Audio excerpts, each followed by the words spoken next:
Welcome to the Heron Outlet, your source for the most complete, comprehensive coverage and analysis covering Inter Miami. Whether you're a fan of ours or you're new here, welcome. We'll explain why, because it's Messi Mania coming to Miami.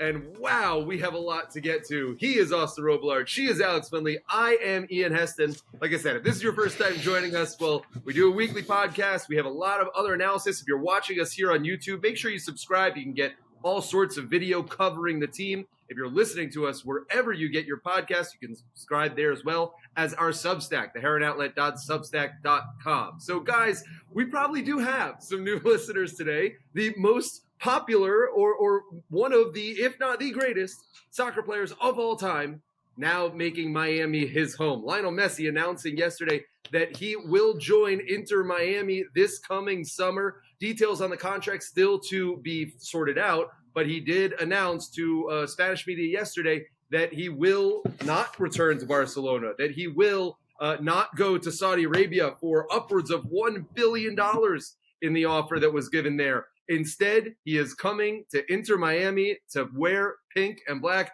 Where were you when you first heard that this was going on, that you first found out, and how did you feel? It's indescribable. I mean, it's a feeling that I am still struggling to wrap my head around. It's been a little over a day now since the official announcement from Messi himself, but we knew a little bit beforehand that it was going to happen. And ever since Tuesday, we're recording on Thursday, I still can't figure out how to put it all into words. As much as I've tweeted, as much as I've talked with everybody, it still just doesn't fully compute in my brain. I was sitting in my bed, just scrolling on Twitter, and everything just started to come out on Tuesday. And I honestly, I honestly have not been able to fathom all of this. I can't imagine what's going to be like in the future and how it's all going to go down when he gets here, but exciting times ahead, to say the least. Yeah, and I don't know. I think once Fabrizio actually said, "Here we go," I think that's when it was really real, even though, Fabrizio was, he was super insistent that Messi was going to stay at PSG, but, obviously, there was a couple of reporters who were insistent that, Messi was going to come sign to Miami. So, yeah, I'm still in shock. It just still doesn't feel real. Like I was just, watching some things on some old Barcelona goals from Messi, just trying to kind of understand that, like, it's Messi is coming to Inter Miami, and I still can't. It's just crazy, honestly. Like I can't even remember where I was. It was just a blur. All I remember is Fabrizio, "Here we go," and then my timeline started going crazy. All the group chats I'm in on WhatsApp was going crazy. I told even my friends that are into soccer, they knew that I cover the team, and they're like, Alex. So the news reached far and wide, and I went out this morning with my with this pink Barcelona jersey. Just, it's pink, Inter Miami and Barca, but it's just, you see people just really excited about it, and we'll talk about the ticketing later, but just the demand of all the tickets and Inter Miami games and even away games, it just feels surreal. It just feels like it was like FIFA career mode, honestly. Even in FIFA career mode, I don't even think you'll be able to sign Messi in MLS because of the wages. But yeah, it just doesn't feel real. Just exciting times all around, and the roster building still isn't done for Inter Miami or the front office. So just a lot of moving parts still going on. It felt a little bit like almost everybody, at least up here in Palm Beach County, almost everybody that owns any piece of Inter Miami gear, hat, scarf, shirt, or any Messi gear too, we're wearing it over the past 48 hours. It feels like everywhere you go, whether you go to the supermarket or the gas station, someone is wearing Inter Miami gear right now. This is just the beginning, guys. And you said it is a bit surreal, but it is very real. I want to read to you the quote that Lionel Messi himself had said, quote, "I made the decision that I am going to Miami. I still haven't closed it 100%. I'm missing some things, but we decided to continue on the path. If the Barcelona thing didn't work out, I wanted to leave Europe, get out of the spotlight, and think more of my family." Now, we had talked about this a couple of months ago, actually, in the winter time, when a lot of this was first starting to emerge, that it was possible that, Lionel Messi has a home here. He's lived here for several years with his family, and travels here very often. It is a different lifestyle for him here than it is in Argentina, in Europe, and he clearly has said that that was a big factor in it, that the comfortability of it. There is a large South American and specifically Argentinian population here in South Florida that I'm sure is elated by this news, but also very comfortable for Messi himself. It's interesting to see, and I said this on Twitter yesterday, how much the Moss brothers believed in this from day one. I mean, I'm saying day one, we can go all the way back to 2019 that they thought that this was possible when they were getting laughed at for really saying that this was the goal.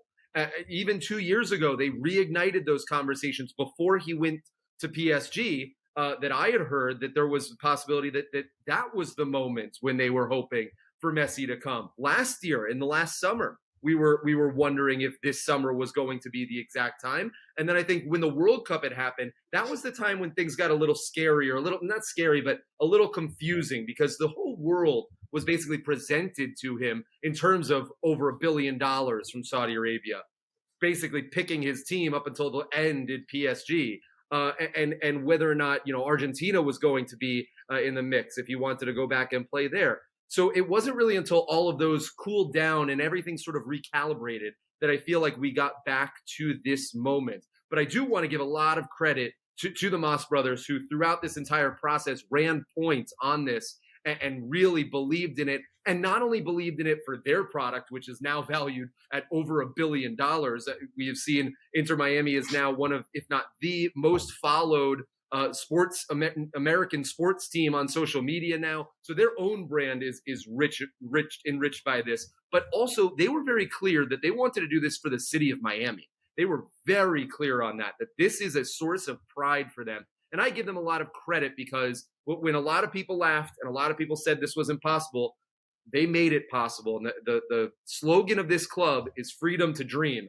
And never has that been more true than in this entire process. Yeah, I mean, it was like, for years, especially even on this show, we talked about like the expectation that they put on themselves, the ownership group, and talking, year and year again about the high value transfers, the top of the table standings, the trophies, the winning, and it never necessarily hit. There's been 2 playoff appearances. We're going on to our 4th coach in 3 years. And Miami have just kind of been looked at like a laughingstock. And even now, even with Messi joining, they say, oh, but he's joining a bottom of the table team. And all of that kind of stuff just did not matter. All of those obstacles did not matter. The sanctions and the losing and everything from that with the ownership group, they didn't waver. And I think that is such an important note here, as Ian described beautifully. The Moss family, Jose Moss, were completely driven and motivated to make something like this happen, whether it was Messi or whether it was somebody else. Down the line, they knew that something like this was going to happen. They were going to strike a deal with somebody to make the city of Miami proud, and they delivered on their promise from 2019 and when they joined the ownership group. I'm sure David Beckham's happy as well, but just so much credit to the ownership group for finally delivering on a promise, for not wavering, and making sure they can get a deal like this across the line. It should excite everybody. Yeah, I agree. I think, I don't think there's any more words to say. I like you guys said, Miami came out into the league kind of stumbling a little bit, and hiring Paul McDonough, which was a flop, hiring Diego Alonso late, which was a poor decision, and and then you have the sanction, bringing in guys like Blaise Matuidi, who big name, but didn't perform on the field, and Gonzalo came, who only started performing at the tail end of his Inter Miami career. But now, the Moss brothers, they were on it since day one. They wanted this to happen, and even before Messi, made his decision, a lot of Inter Miami fans wanted to drop the entire thing because they were so poor in the league, and they just wanted something, any DP to make them better. But I think this shows that good things come to people who are patient more than anything, and my Inter Miami fans will. Or now they have one of the greatest players of all time on their team, and it's going to be super intriguing to see how Messi is used on the field, and then what coach, how they set that all up, and I don't think there's any more words. I think it's just a great day for American soccer, for soccer in Miami, soccer in the United States, and overseas as well. It brings eyes to the league, and more eyes to the league means maybe the roster rules change a little bit. More the salary floor grows a little bit, and just I think just thinking about all the roster rules that will happen post Messi, similar to what happened with Beckham. So just a lot of moving parts, and I'm excited to see how everything falls. So let's talk about what the potential deal is that they will agree to in time. The reports coming out that part of this deal includes a stake in ownership, potentially, that it also would include a portion of new subscribers to the MLS season pass on Apple TV, and also a portion of jersey sales that are going to come through Adidas and merchandise that are going to come through Adidas. Adidas is the official merch provider for Major League Soccer. So each component of that is more of an equity stake than it is a sheer contract in numbers, but like the Saudi Arabian deal. Do you think that is smart for Messi as he's looking into this stage of his career? I look to David Beckham and what he did back in a decade and a half. What was it, 2007, that Beckham came over, and that included in it not only his actual LA Galaxy contract, but also included the potential to buy in as an owner at a less expensive rate of only $25 million for him to be an owner when the expansion fees in Major League Soccer are much, much higher. That's how Beckham brought MLS to Miami and Inter Miami to exist in the first place. Is Messi thinking strategically long-term like that? Is his future business in America? Or are we not seeing the last of this? We're just going to see this, and he's going to continue to be a part of American soccer for the foreseeable future. I mean, I think if you can go both ways with this, because everything that you've just mentioned and everything that's potentially part of the deal, including the salary that Miami will pay, of course, long-term is outstanding for Messi, especially as a business venture when he is to retire. However, you look at the Saudi Arabia deal and what's been reported, and turning down however many billion dollars is also something that could set you up for the future, and then you have no worries outside of that. So it kind of can go both ways, and I really think more so than not, he did need a lucrative deal. There was no doubt about that. Messi needed a lucrative deal to be swayed to whichever club he was going to choose. With Barcelona, there were just too many bumps in the road in order to get there. They couldn't promise registration. They told him that, and Messi said that they told him they would have to potentially cut down on player salaries, release players, a lot of different type of roster movement there. So he didn't want to burden them with that. And, it kind of just speaks to like more of, in terms of Saudi Arabia versus Miami, speaks more of Messi's ideal living situation. It speaks to what he prioritizes right now in his career. And I think that, as you mentioned earlier, Ian, he was prioritizing the move for his family and for his kids rather than just the money itself. Granted, he still did set himself up long-term, just like the $1 billion would have in Saudi Arabia. But he also mentioned in that same interview that those 2 years in Paris, his life and what he expected from his life was not at the standards that he was kind of hoping for. And he wants a little bit more, and he thought Miami would be the place to be able to do that rather than Saudi Arabia. So he went ahead and chose this and still got a lucrative deal nonetheless. So all credit to Messi. He's obviously navigated this extremely well. All credit to MLS as well to be able to put out an offer that competed with the likes of European top clubs and Saudi Arabia. And I think it just speaks more to what Messi is prioritizing right now, his living situation and his standard of life. Alex, that brings up a really interesting point, I think, because when he was talking about Barcelona and their need to move players around, I thought it was interesting because we're kind of under the I don't know if it's an assumption, but just looking at the way MLS works in terms of a salary cap, in terms of the designated player rules, we can get into all of that at another day. But Miami's also under the largest sanctions in the history of Major League Soccer from a couple of years ago that expires in 6 months, but it still does exist for this season. Miami's going to have to work around the salary cap, and we could see a very busy secondary summer transfer window for them. So when Messi said, well, I didn't want to burden Barcelona, well, Chris Henderson and gang are going to need to work out some numbers here as well. Where do you see the easy sort of starting points on this? There's been rumors of Messi's friends coming in, Sergio Busquets and the like. Let's start that conversation there with with how this roster looks now and will look when he finally takes the pitch.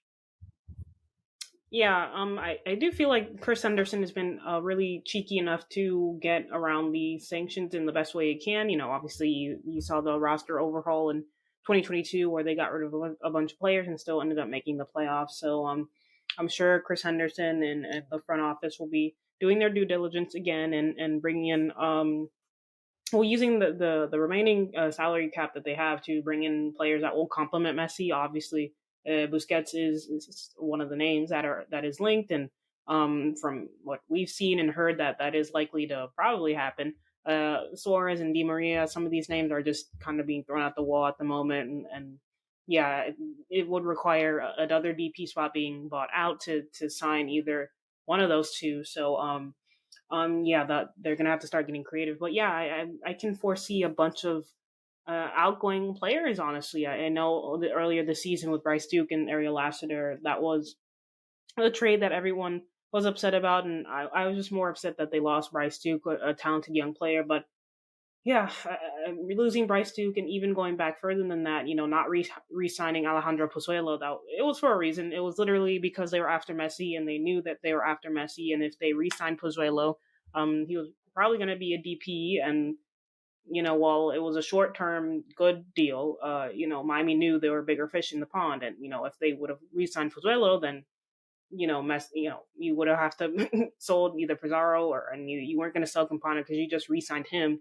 So yeah, all of these roster deals that they did before this, they still have the 1.3 million in GAM that they have to use, and yeah, they do have some flexibility, and I don't want to say that buying out Pizarro is an option, but if push comes to shove, like we've seen Inter Miami just trade players within the league. So yeah, I'm just keeping an open mind because right now anyone on this roster that has some value is expendable, and it wouldn't shock me if Miami trade and sell some players outside the league or trade within the league just to free up some money to add some of these other players.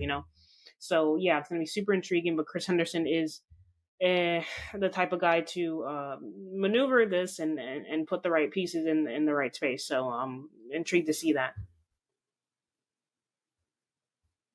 Austin, this is a team that, like Alex said, has struggled, especially on offense. It is the most anemic offense in Major League Soccer, only 15 goals in 16 games so far this season. That almost mirrors what the offensive production was in 2022 as well. This team has not been able to find goals. Are they going to start to look up top? We have mentioned many podcasts, the production of newly acquired Joseph Martinez, a former MLS MVP, has not been really up to par for what Miami was hoping for when they got him in the offseason. They have a designated player in Leo Campana, a young designated player that they were hoping for more of as well. He has not produced much in terms of goals this year. How are they going to need to start to invest in the offense or improve the offense for it to be of the caliber of a Lionel Messi? Well, I think Messi himself is going to elevate every single person who's on the roster at any position. I think that he's going to draw so much attention from oppositions that it's going to be a nightmare for opposing coaches to be sending out, kids who were just playing at Stanford the year before, or, somebody who's making $65,000 a year. Like, the fact that those are going to be the people defending Messi just speaks to his volumes and what he can do for, a side like Inter Miami right now who aren't able to produce on offense. As for the strikers, I mean, there's nobody better in the entire world that you would want to help feed your strikers than Lionel Messi, of course. And it's crazy that we're even speaking about this because last year we were talking about bringing back Pozuelo and how important that was. We talk about the other MLS number 10s, whether it's Zelarayan or Luciano Acosta, all those kinds of guys. And now we have the greatest player possibly to ever live coming here to go elevate this attack. So I think, there are going to be some moves made, absolutely. But I think with some of the attacking options they have right now, a lot of the struggle has been getting them in positions where they can score, whether it's their positioning itself, whether it's getting the ball to their feet at the top or inside of the box or on their heads, even with the crazy crossing tactics that they've had as of late, or at least up until Phil Neville was fired. It's finding a way to get them the ball in prime positions in order to score it has not happened all season. And I think that with Messi coming in, you automatically elevate your chances of doing that at a really high level. Campana has proven before that with a number 10 and maybe another good striker alongside him, he can go ahead and do the job. Joseph Martinez is only a couple years removed from an MVP, from a championship in MLS, and he can still score goals. It's just making sure the pieces are around him. And Messi, if Messi is the start, it's an absolute dream start. Depending on what else comes around, it doesn't really matter. I think this roster gets elevated to a standard that we've not seen before, no matter what, as long as Messi's in the team sheet.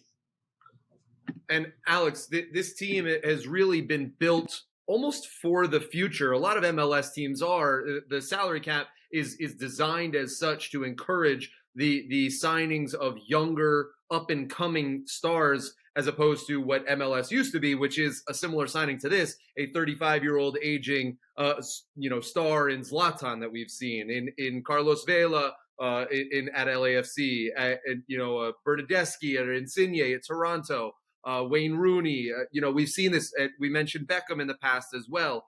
Shaqiri, who's playing in Chicago. They're starting to move away from players like that and more towards the up-and-coming stars, if you will. That puts Miami in a little bit of a precarious situation. You had mentioned the designated player rule. There's only 3 of those players that you're allowed to spend basically unlimited amount on per roster without worrying about the salary cap. They get the maximum salary budget charge, but you can spend anywhere above that, which is what Messi will be making. Miami already does have 3 players that qualify for that with, like you had mentioned, Rodolfo Pizarro, who makes well over $3 million. The young designated player, Leo Campana, who just signed to that designated player valuation this past year, who you'd think really isn't going anywhere, is sort of one of those borderline untouchables, albeit for his production recently. And then the final one is Gregory, the center defensive mid, who's the captain of this team, is going to be out for pretty much this entire season with injury. There is a mechanism that you had mentioned because of the Bryce Duke trade where they can buy that salary down, which I'm assuming that they will, in order to make room for Messi. But beyond that, moving Pizarro would be really the only way that you can acquire one of these ultimate high-priced guys to be able to make this work. And then past that, you're going to need to find players that are in the $1 million to $600,000 salary range, like you have already with, a DeAndre Yedlin that this team has, Jean Mota, who is currently injured for pretty much the rest of the season as well, a Coco Jean, who came over from France for a lot of money like that. So where are they going to be able to maneuver these to find the money or to find the designations to get out from probably from Pizarro? That's where you look to, because while his contract is up at the end of the year, you need to figure out something for the remainder of this year in order to be successful around him. Pizarro is probably the number one name everyone is saying to be moved on. Really, I'm sure he has some value out there. Maybe he can go back to Liga Max. I'm sure there are plenty of teams that will be interested in him. Maybe a Chivas or something. But like you said, there's a lot of guys on this roster who I would say are valuable and can possibly be moved on. And it's probably usually the people that you never expect. I'll say, for example, Nick Marsman, backup keeper who was on a lot of money to not be playing. Maybe there is an MLS team that needs him as a stopgap for a couple of months before the season ends. Maybe they can move him on. Other than that, I can't see them moving. Like Kamal Miller just got here. There's I don't know, but Nick Marsman really is probably the most. Him and Pizarro are probably guys on a lot of money that can be moved on, and I'm sure there's a need for them. But yeah, it's going to be super tricky, and I'm sure a lot of these guys have interest in and around the league. And Chris Henderson is smart, and he'll do what he needs to do to free up that extra space and get the players that Miami need to make Messi successful here during his stint. There are certain players that we expect, just regardless, are part of the future with Inter Miami that would be these up-and-coming guys, Austin, that we're talking about, that we've been talking about this year. You talk about the goalkeeper, Drake Callender, who was the goalkeeper of the year finalist last year, probably the best goalkeeper in MLS, or at least performing that way this season. DeAndre Yedlin, also a perennial U.S. men's national team right backer. Alex, you had mentioned Kamal Miller just acquired the Canadian international starting center back for Canada. They also recently acquired Sergei Kristov of the Ukrainian national team as well. He probably looks to be a stalwart in the back line as well. But what I mainly am talking about are the youngsters, the guys who have come up through the academy, some of which who just recently played in the U20 World Cup. David Ruiz for Honduras, who really looks to be a future center defensive midfielder for the team, a very strong, aggressive central midfielder for them. Benjamin Kremeshki, who has eligibility both with the United States and with Argentina. This will be an interesting process for him, probably more so than anybody else, because he is a young teenager who almost molds his play stylistically very kind of similar to Messi in that attacking midfield role. And we'll see how his production improves under someone who I'm sure is his idol, as well as Ian Frey, who's come in and really a hybrid central defender and central defensive midfielder role that the team is also very high on, very tall, very physical, holding midfield, holding center back type. Those are the guys that are really locked in. Even a Schneider Borgelin up top, who is the backup striker right now, is locked in pretty much through 2026. And looking towards the future with these guys, we haven't even mentioned it, Edison Escona, who captained the Dominican Republic team at this last U20 World Cup as well, that they're very high on for the future. When you're starting to build these pieces, Austin, are you now recalibrating what the next couple of years are going to look like for Inter Miami? Because before this was announced, you had a very clear vision that the youngsters were going to be the future, that this team, this club has invested very heavily in the academy. It's one of the premier academies in American soccer right now. And I wonder how much you can, sort of seesaw both of these with the Messi win now, spending a lot of money, big name players, and continuing to develop these youngsters that are so promising for the club. I mean, I don't think that priority goes away for Inter Miami. At least I hope not anyway, in terms of building the academy up and getting them onto the first team. I would certainly hope that it's not the case. And I don't think it will be. But a lot of that, like what we were envisioning for Inter Miami, a lot of that came through the words of Phil Neville and Chris Henderson together, as David Beckham and Jorge Mas together, when they first stepped in, and that was their initial conversations to the people of the media, the public, and the fan bases when they first stepped in the building.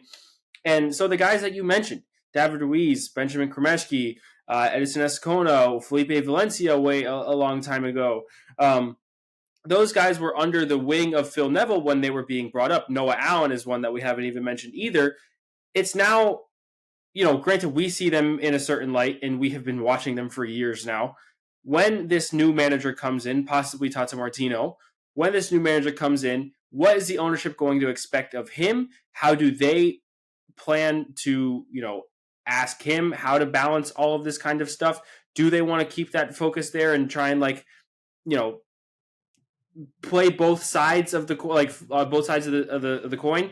I'm not exactly sure, but if the opportunity for them to continue to bring in high profile names is there, I don't think the ownership group is going to say no. I just hope that it does leave room and capacity for these kind of young guys to come through, and the opportunity doesn't go away for them, because I do still think that even with Messi here, and probably even more so now that Messi is here, you give the focus to the academy and building through it, because now you have an idolized figure, a complete motivation every single time he's in the training facility for these young guys to do something good for themselves and for their club and for the city that they're from.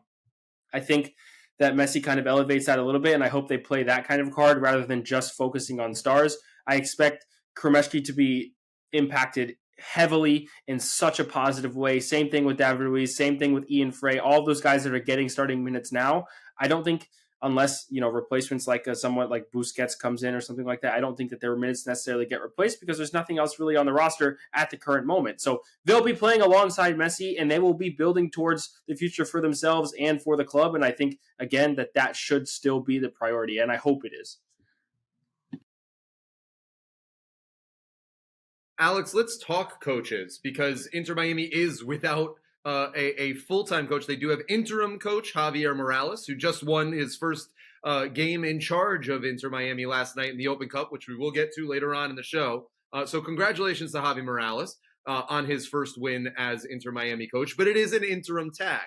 Phil Neville was fired last week after a couple of years at the helm in charge of Miami, did lead them to the playoffs last year, a 6th seed in the Eastern Conference, and did make them to the U.S. Open quarterfinals, but had multiple spurts of 5+ game losing streaks, which ultimately led to his departure. The club is very heavily rumored with Tata Martino, the former Argentinian national coach, also former head coach at Atlanta United, where he coached Joseph Martinez, who starts up top for Inter Miami as well. So there is a multiple-pronged, full court press here. That is, I'm told, that is the primary focus. He is the number one target for this club to be their next head coach. What do you think of the rumors and where this club is going to go with who the next head coach will be at Inter Miami? Yeah, I think it's a smart move. You get someone in there that Messi has worked with twice now, and a manager that knows the league and knows how to win in the league. And not only will Martino possibly be good for Messi, but for the rest of the team as well. A lot of young players on this group, a lot of players with European experience like Stefanelli and Kristoff. So having a manager like Martino would just elevate the entire team, in my opinion. I think Martino is also the type of manager to suit the tactics to the players available and not try to shoehorn his ideal style of football onto players that may not like it, like we've seen so much with Phil Neville, honestly. And that's one of the reasons why he got sacked. So yeah, I think Martino would be super interesting and a person that Messi respects and worked with. From what we've read in The Athletic, I know there are some questions about their relationship, but according to The Athletic, they have a good relationship and nothing is ill will there for them. So yeah, just let's see how the rumors go, and hopefully they can get a head coach in before the international window ends, and they can continue on with the season and hopefully climb out of the basement of the Eastern Conference at the moment. So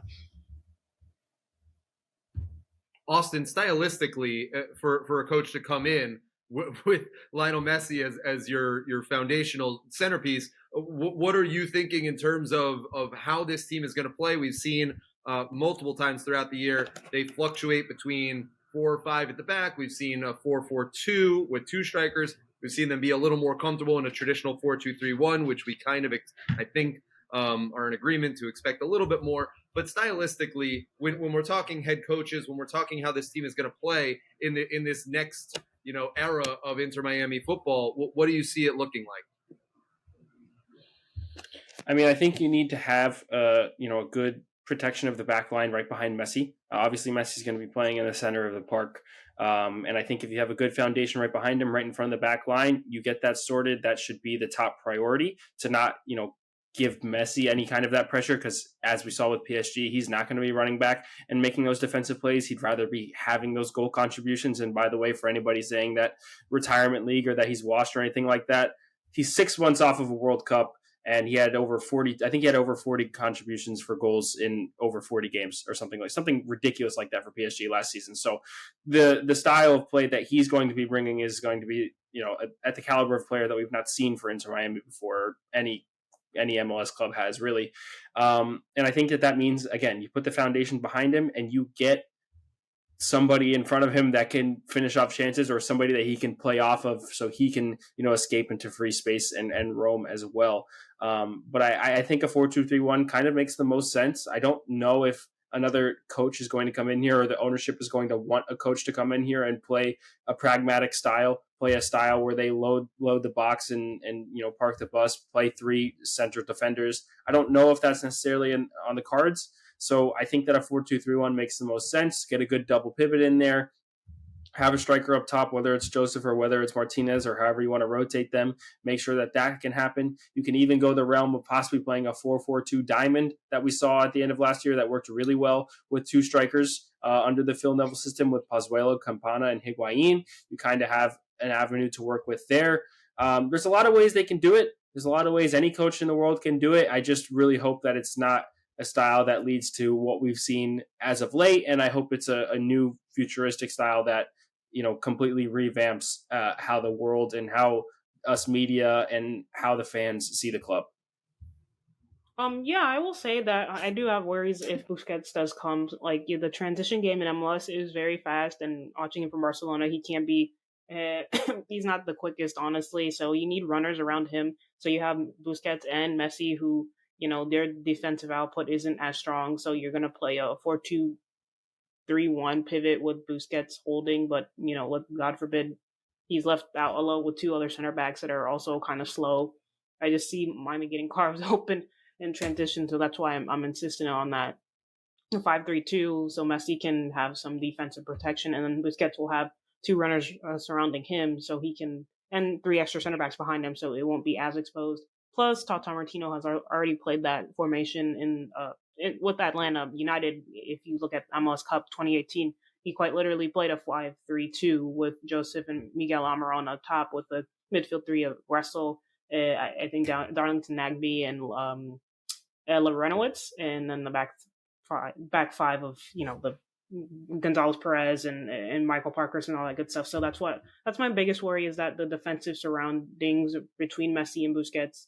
If Busquets does come, who's gonna run for them? You can play that 4-3-3 for the diamond, but Miami's gonna get carved open like they did under Phil Neville when they played it. So you just need runners around them. With Gregory out, and Dixon Arroyo, we still haven't had any updates with his injury. So yeah, I'm just a little concerned in that regard. But I Alex, can see it. You're 100% correct. That is a fear with Busquets and the possibility of him arriving. I was talking with several scouts involved in talent evaluation throughout the league in Major League Soccer yesterday when everything was happening, and one talent evaluator described Busquets to me as a statue compared to what the expectation of central midfielders in MLS is. The transition game that happens so much in this league. We talk a lot about the physically grueling amount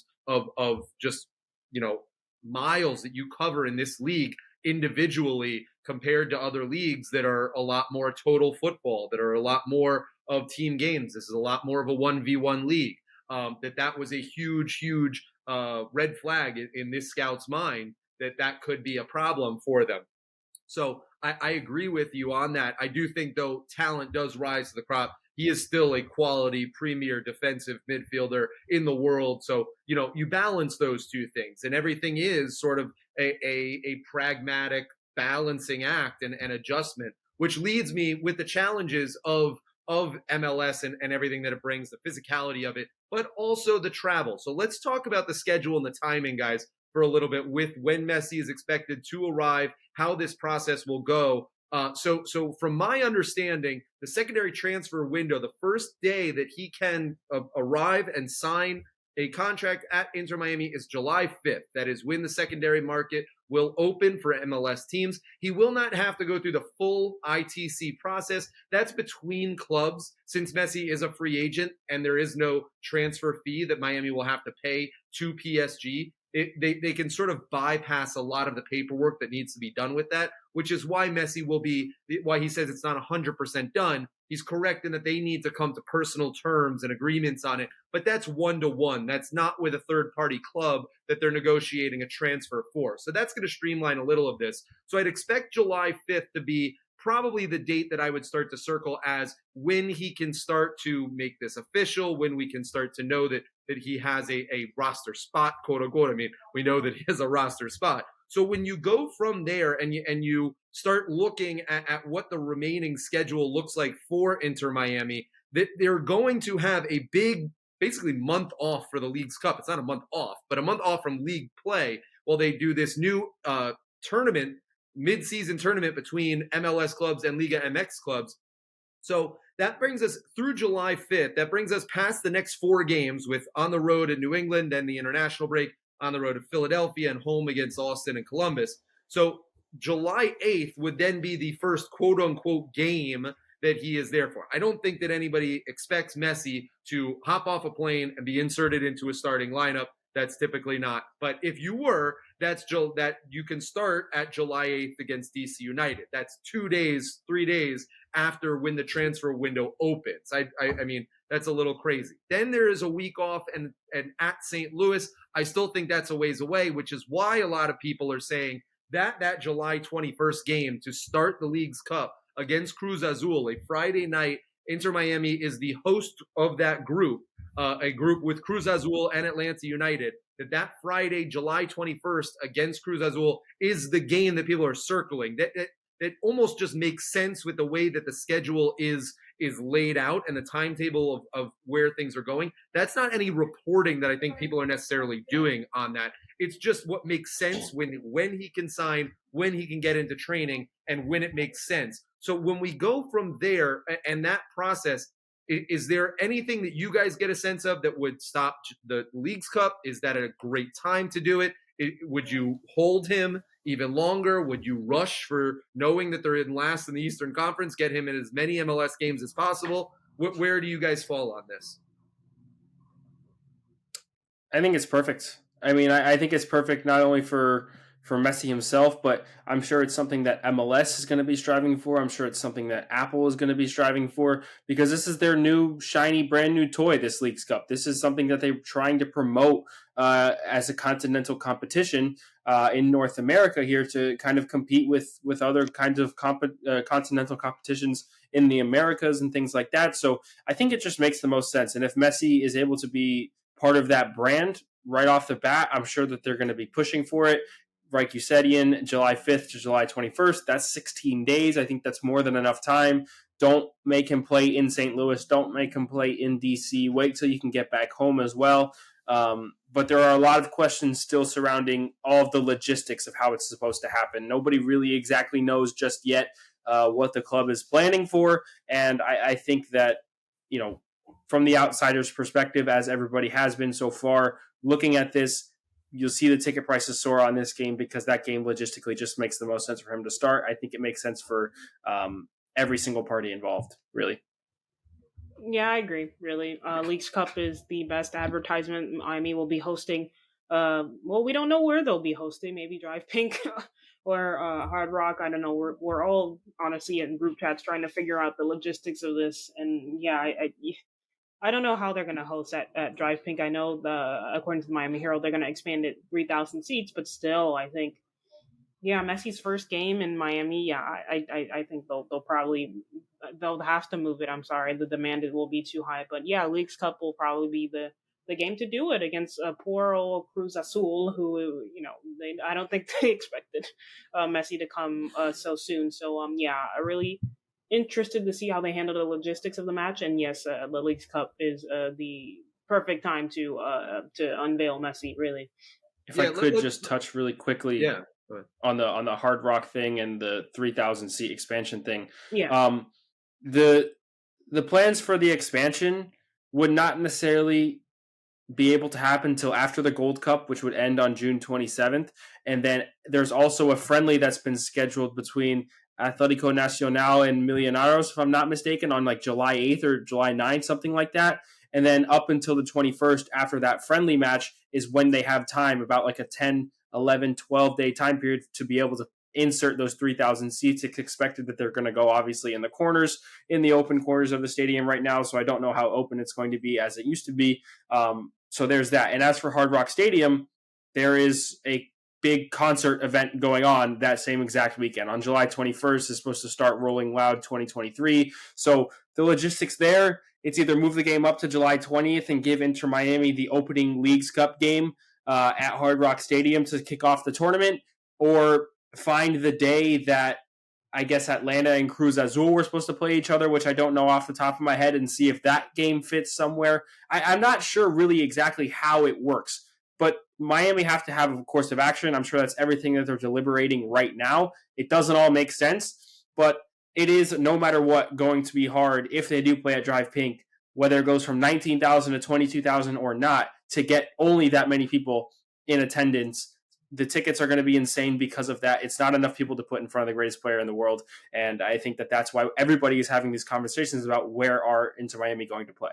Well, let's just jump in on that while we're here, because you do bring up a good point. There is not a lot of time that they cannot move the Atlanta Cruz Azul game, because that game's being played in Atlanta. That's the final group game of the group stage of the tournament, so that can't move.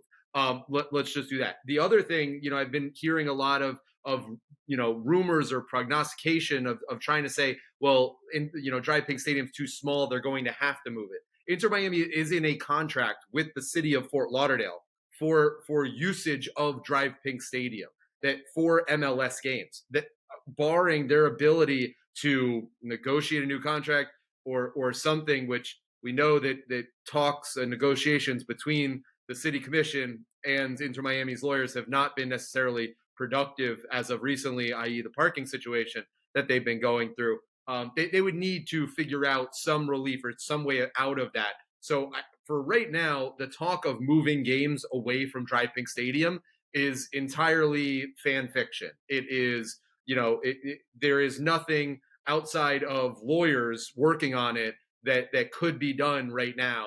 Inter Miami should, and Inter Miami fans should expect to be playing these and supporting the team in Drive Pink Stadium for the rest of the season and moving forward until Miami Freedom Park is done. So just wanted to get that out of the way. But Austin, you had some interesting information on tickets and how, we've seen them skyrocket in the 24 hours since this announcement has gone on, in terms of both individual game tickets. We've seen around the country that Charlotte, Atlanta, and Chicago have all opened up the upper bowl. They play in American football stadiums. They have opened up their upper bowls for the games that Inter Miami will travel there. So in terms of ticket prices and ticket information, what is going on with it? How accessible are these games going to be?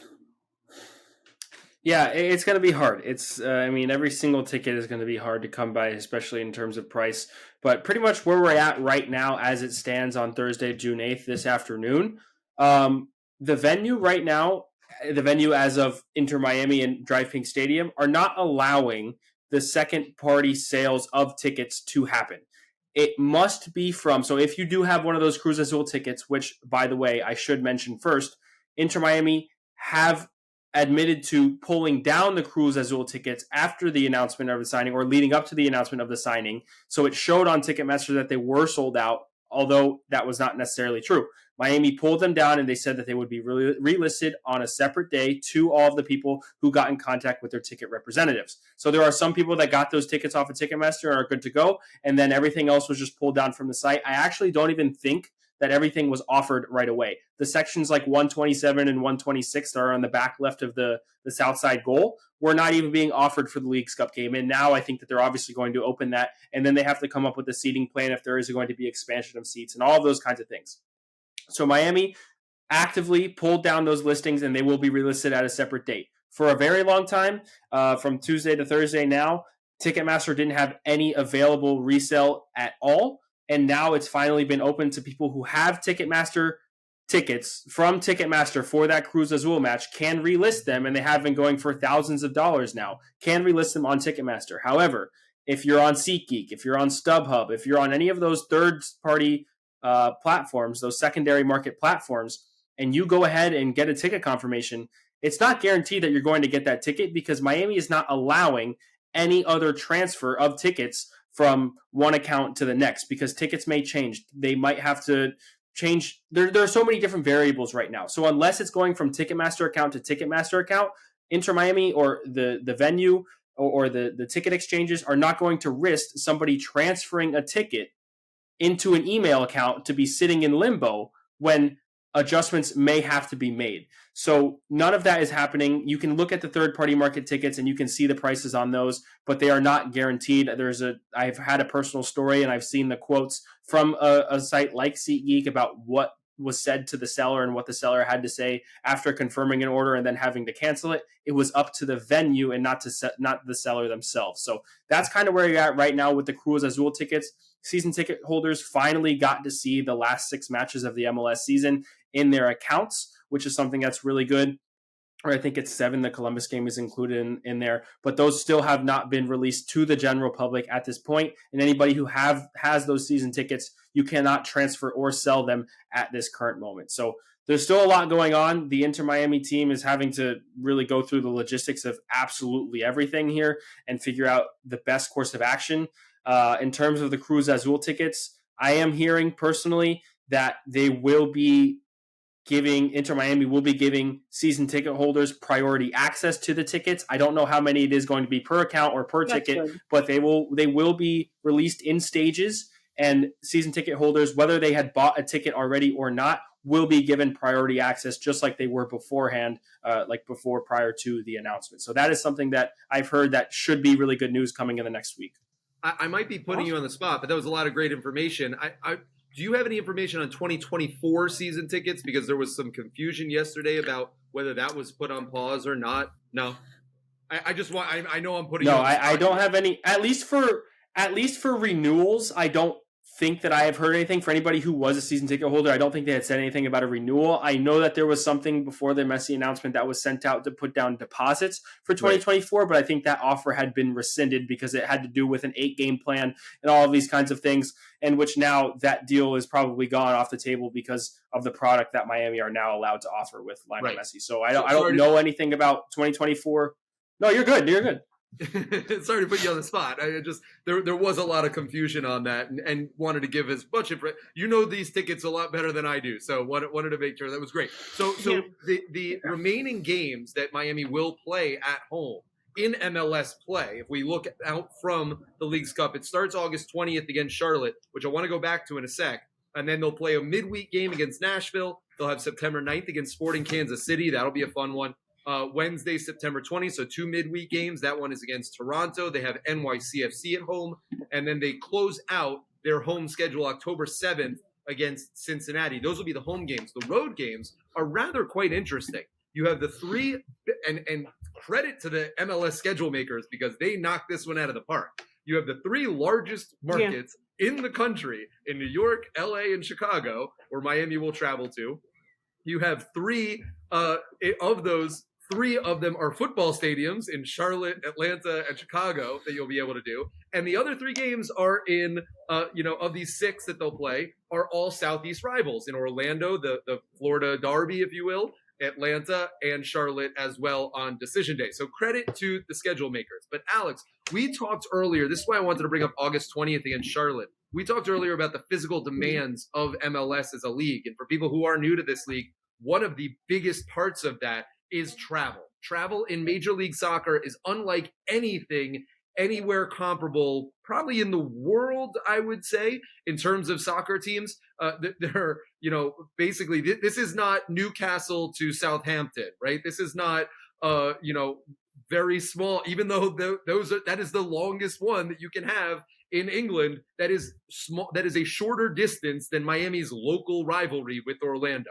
So the amount of travel is just absolutely nuts. And that brings me to this 2-week set of games that Miami will have, that Lionel Messi will have, which is rather startling to me. It starts Sunday, August 20th at home, Drive Pink Stadium against Charlotte.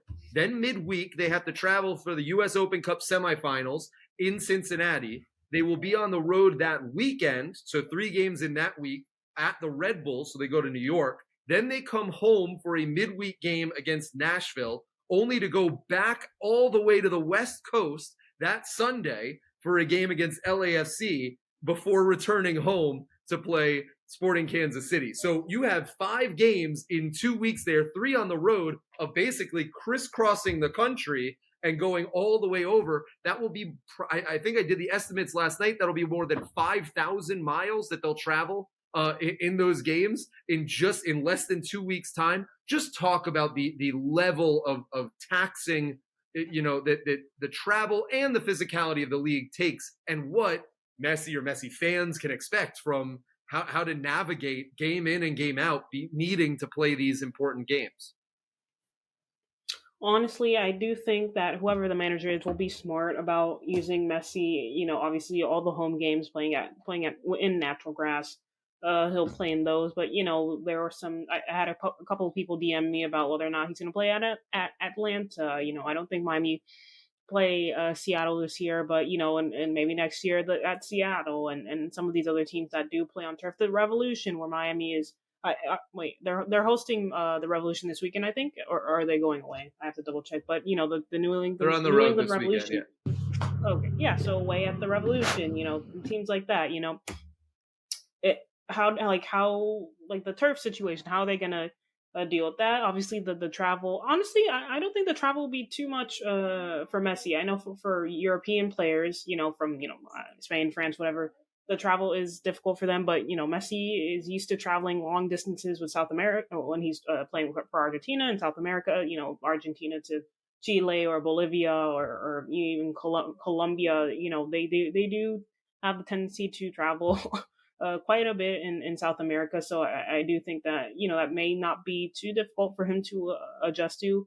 Busquets, on the other hand, if he ends up coming, I do think that will be a bit of a struggle for him. But yeah, I think for Messi, I think he's probably used to traveling some distances for Argentina in South America when they play their qualifiers and friendlies. So I don't think that'll be too big of an issue, honestly. It is the recovery time between games, though. Like, Miami just had a stretch where they played on Wednesday, Saturday, and then I think Wednesday again. But it's just the scheduling. But yeah, I do think that if the coaches talk to Martino, he'll be able to ease Messi into this a little bit slightly. And I don't know if you guys saw the quote with him and Sergio Aguero talking about the playoffs, which is crazy. Messi talking about playoffs already and how Miami needs to climb the table. So, yeah, I think Messi will fit in just fine. He seems super relaxed and happy with his decision, and his family probably looking forward to moving to South Florida and their house and apartment. So, yeah, it'll be. I don't think the travel will be too much for him, honestly, genuinely. If I'm wrong, then I'll own up to it. But yeah, I don't think the travel will be too much. But whoever the coach is, I think they'll just be able to do a good job at easing Messi into it.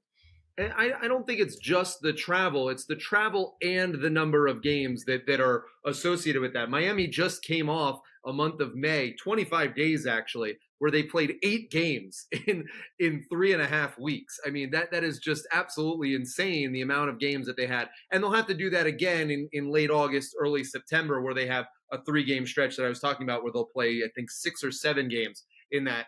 Now, guys, we've talked about Messi for pretty much an hour. That leads me to why they'll have that extra game in late August. It's because Inter Miami did advance in the U.S. Open Cup Wednesday night against Birmingham. They are now into the semifinals, the first time ever Miami has made it this far in the U.S. Domestic Cup tournament. Only 4 teams remain. Miami will travel to Cincinnati in the semifinals. And then the other semifinal will go on between Real Salt Lake and Houston Dynamo. The draw for that just happened to determine not who plays who, because we already knew that Miami would be playing Cincinnati, but where they would play. So we know that the semifinal is on the road. If they were to win that, there's one of 2 options, right? If Salt Lake were to win, the final would be Inter Miami versus Real Salt Lake in Utah, would be another road game.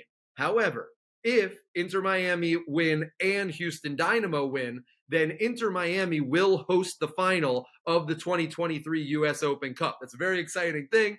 Yes, and will be a lot of fun. You automatically qualify for the CONCACAF Champions Cup, formerly the CONCACAF Champions League, if you win that tournament. So, and if you win the CONCACAF Champions Cup, you enter the FIFA World Cup. That's pretty much the quickest way to get onto the global stage again for Inter Miami. Phil Neville, the former head coach, talked about this being the most logical path for this team to be able to get into that tournament. Now more than ever, it looks very possible because you're going to have Lionel Messi on the field potentially for the semifinal and potentially a final to come. Let's talk about the game. It was a sloppy game. It was an ugly game. It was an Inter Miami game that we've seen many times throughout this season. 60+% possession and barely any shots on goal. They got bailed out by a poor call from the referee in the first half that really could have really bit them. And in the second half, Nico Stefanelli sort of mishit the ball, but it was just enough to get over the keeper's head off of a corner from Coco Jean. And that 1-0 goal, that was all they needed to get the victory. Alex, your thoughts on the victory last night and heading into a U.S. Open Cup semi? Yeah, a scrappy win. They did play better than we've seen him in a while. Stefanelli was active. Happy to see Ian Frey continue to look and get better. David Ruiz as well. Kremeski, maybe an off night for him, but still got some decent minutes in, Robert Taylor came on in the second half. It was immediately impactful. Him and Coco Jean teaming up on that right hand side, which Javier Morales did specifically say they brought in Taylor to kind of attack that right hand side of Birmingham, and it worked. That's how the goal was scored. And really with tournament soccer, it's just survive and advance for the most part. And by the next game, hopefully Messi will be integrated to the team or even on the bench. So Cincinnati away will be very difficult. So if Miami want the U.S. Open Cup, they're going to have to go through a very good Cincinnati side. And concerning, yes, but as the weeks go on, they'll continue to add to the roster, and let's see how they get on in that regard. And, Brandon Vasquez was on the Golazo Network this morning when he was asked about Messi coming and the potential of this game, said that he had a fat head of Messi in his bedroom when he was a kid. So he was very excited about that and the potential there. I'm sure we will hear countless stories of this time and time again as we see Messi play each one of these games along the way. Guys, it is a very exciting time to be an Inter Miami supporter. I doubt you will find a more exciting time. South Florida, the sports capital of the world right now, between the Heat, the Panthers, everything that has happened this year, and now Lionel Messi. Welcome to South Florida, playing for Inter Miami in what is surely the news of the year for South Florida soccer and probably global soccer. This has been the Heron Outlet.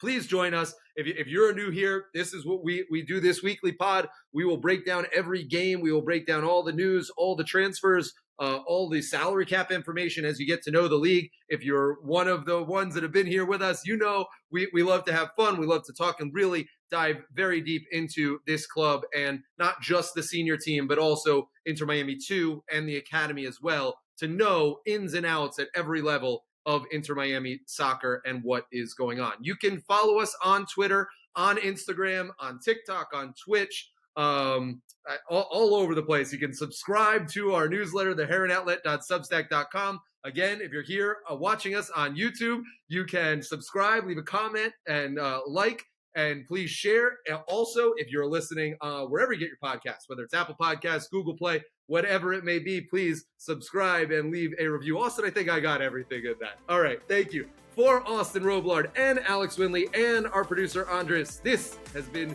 the Heron Outlet. I am Ian Hest, and we'll see you back here this time next week.